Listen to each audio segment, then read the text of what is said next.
গাজায় এবার মৃতের সংখ্যা বেড়ে দাঁড়ালো ৬১,৭০৯। এই তথ্য প্রকাশ করেছে গাজার সরকারি সংস্থা। এই সংখ্যার মধ্যে আছে ১৪,২২২ জন যাদের দেহ এখনো কোনো ধ্বংসাবশেষের নিচে আটকে আছে। ভেঙে পড়া বহুতলের নিচ থেকে মিলেছে প্রায় ১৮ জনের দেহ। একটি সাংবাদিক বৈঠকে গাজার আল শিফা হাসপাতালে গাজার সরকারি তথ্য বিভাগের মুখপাত্র সালামা মারুফ জানান, ৬১,৭০৯ জনের মধ্যে ১৭,৮৮১ জন শিশু ও ২১৪ জন সদ্যজাত ছিলেন। তিনি জানান, এই সর্বগ্রাসী যুদ্ধ ৬১,৭০৯-এরও বেশি সংখ্যক মানুষের প্রাণ নিয়েছে। এর মধ্যে ৪৭,৪৮৭ জনকে হাসপাতালে নিয়ে আসা গেছিল। বাকি ১৪,২২২ জনের মৃতদেহ এখনো খুঁজে পাওয়া যায়নি।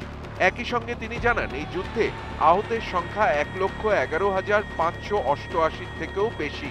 তিনি আরও জানান, ৬,০০০-এরও বেশি সাধারণ প্যালেস্তিনীয় মানুষকে বন্দী করেছে ইসরায়েল, যাদের ওপর অকথ্য অত্যাচার করা হয়েছে। কয়েক মাস আগে লানসেট মেডিকেল পত্রিকায় একটি তথ্য প্রকাশ হয়, যেখানে প্রথম এই সংখ্যার উল্লেখ হয়। সেই সময় গাজার সরকারি তথ্য বিভাগের তথ্যে এই সংখ্যা অত্যন্ত কম ছিল।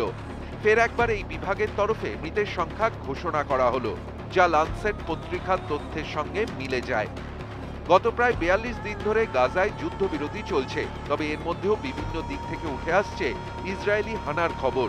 এই প্রসঙ্গে অ্যামনেস্টি ইন্টারন্যাশনালের সেক্রেটারি জেনারেল অ্যাগনেস কালামার্ট বলেন, এই সংখ্যা তাদের জন্য একেবারেই অবাক করা নয়, যারা গাজায় ১৫ মাস ধরে চলা ইসরায়েলি হত্যালীলার সাক্ষী থেকেছে।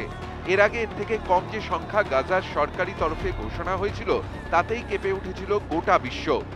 এই বেড়ে যাওয়া সংখ্যার তথ্য প্রকাশ্যে আসায় আশা করি বিশ্ববাসী গাজায় দ্রুত শান্তি ফিরে আসার প্রয়োজনীয়তা বুঝতে পারবেন, বলেন অ্যাগনেস।